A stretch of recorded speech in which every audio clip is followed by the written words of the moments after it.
Just got home. May konting sablay pa rin talaga.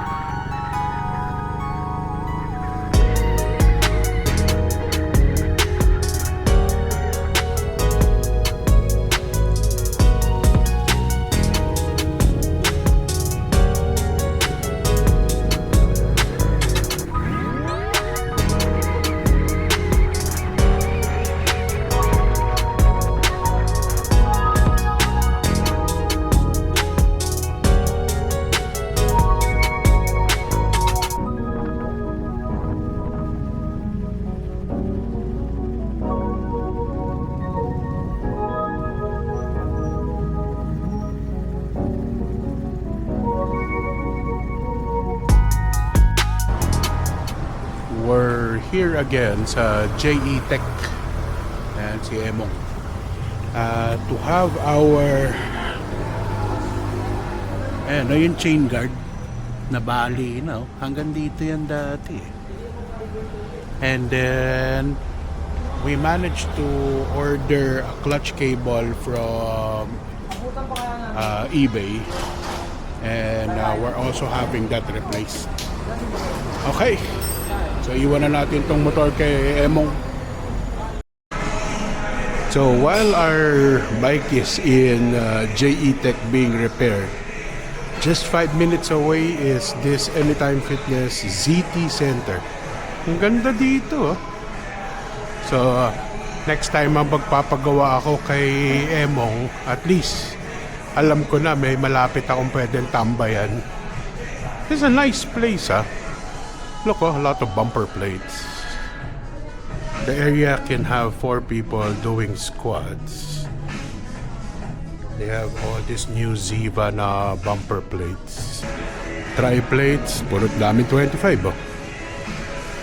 So I guess di ka maubusan ng weights dito. Okay, so we just finished lunch here in Lingnam. So we just finished working out after bringing the motorcycle sa repair. ZT Center, I think this is ZT Center, it's just 5 minutes away from the motorcycle shop. So pinlano ko na yung araw ko that when I leave the motorcycle there, I'm gonna walk here, which is only 5 minutes away, do my workout. Tapos nakita ko rin may Lingnam dito, so I already planned everything that I want to be eating here also after. And as usual, Lingnam doesn't disappoint. I really enjoy eating here. This is considered probably one of my top 3 choices when it comes to noodles and dim sum. That not counting obviously yung mga hotels and all this, yung mga more fast food na mga wonton and noodles.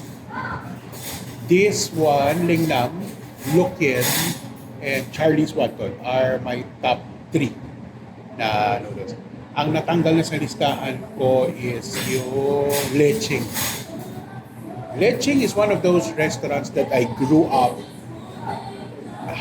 enjoying a lot kasi yan yung studying in San Juan, Trini Hills. So every time we'd go to Shopville, Mira Mall area, that's one of our go-to place. And I think a lot of the Green Hills people, ganun din. But recently when we went there, the food has really deteriorated and the price have become ridiculously expensive. Parang hindi na siya sulit. Well, I do remember Lingnam being one of the cheaper options back then, pero they're not cheap now. The bowl of beef wonton that I ordered is $2.95, but though it's not cheap, it's sulit kasi the amount of meat and the wonton was very generous pa rin. Pero it's $2.95 but what surprised me the most was in my meal today was the fried buns. Those buns are only 39 pesos each.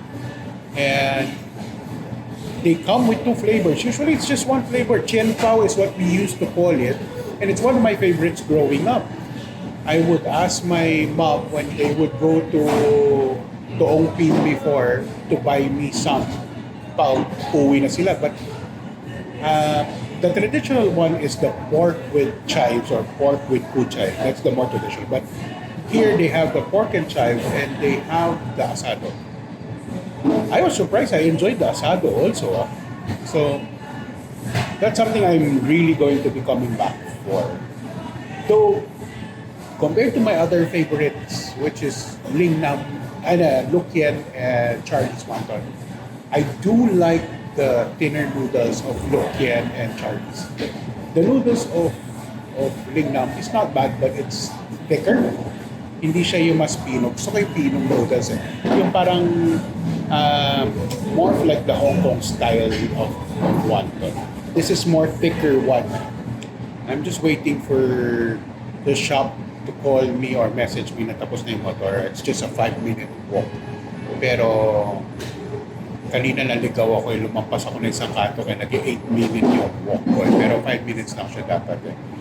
No? And then the good thing pa lang, since they've been acquired, Lingnam has been acquired by Frutas, I now get to enjoy soy milk, the unsweetened.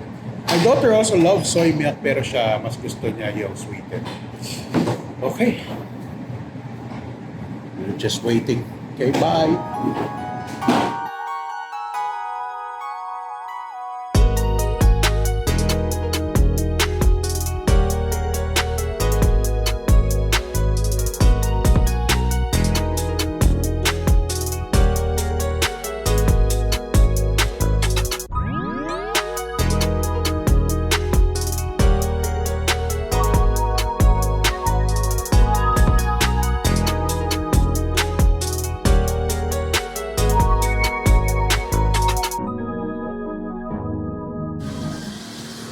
Just got home.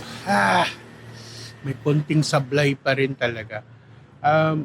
Remember I said yung clutch cable, wala kasing ma-order locally. Parang lahat walang stock. So, I had no choice but to order from abroad. And ang nakita ko na medyo affordable is a replacement part from China. So, sabi ko, clutch cable lang naman. Unfortunately, the cable seems to be just a bit longer. Mga 1 inch, baka nga wala pa eh. The problem with that is sinagad na namin lahat ng adjustment. I can't get in too deep into the clutch. So, regular shifting, walang problema. Ang problema ko is if I'm on a stop and I need to look for neutral. Since hindi ko maipasok mabuti, hindi ko makuha yung neutral. So, meron namang retoke. Meron namang possible way. Yes, one is to shorten it and then have it machine shop properly, mahinang mabuti, parang nipple, hindi maputol. Or Jarvis was saying, pwede natin i-extend yung plate where it attaches doon sa engine. So, since I didn't have any, wala akong nagawang arrangement how I'm going to get home, since makakauwi naman ako, so I decided to just bring it home. Kasi since yung repair na yon, they need to send the cable sa ibang shop. So it will take longer than just a day. They need to send it out. So my mileage is close to 15,000 already, which means I'll be needing service din naman. So isasabay ko na. Sa ngayon lang, if it's mahabang biyahe, long rides, walang problema yun because how often do you actually look for neutral? Ang mahirap sa kanya if I am going to use it in the city while traffic. But I don't think I plan to do it since itong December, sa grabe ng traffic. Hindi ko man ibabalak ilabas yung Ducati. So that's it. At least napalitan na yung chain guard. Yun yung naiilang ako every time I go up to the bike and I see that broken part. At least yun, ayos na. Pero I need to fix the clutch cable again. Okay. That's it. Bye. Very wet ride. I was supposed to end the video already, yung last video na ginawa natin about the clutch cable. Pero hindi ako talaga napakali at I have a bike na hirap gamitin. Remember, I was telling you about yung clutch. Hindi ko ma-fully engage to locate neutral. So, binalik ko na rin kaagad within the few days after or the week after. And then, na-repair na ni Jarvis yung clutch cable by shortening it. So now it works perfectly. I can now easily find the neutral. Swerte na mala, swerte in a sense that because I already also asked him to check on the bike, clean the filter, do a once around, and then change oil and everything. Habang ginagawa niya, nakita niya na may issue yung sa exhaust ko where it connects to the flange. May nakita that kailangan i-weld. So buti na nakita. So it was still a small problem that could potentially be a bigger problem. So buti na ayos na yon. So but now I'm finally really ending the video, and once again, thank you everyone for being part of One More Revs 2025. So we wish you a very wonderful Christmas and a very prosperous New Year. And hopefully by next year we grow by another 1,000 para 4,000 na subscribers natin. Okay? Bye! Thank you.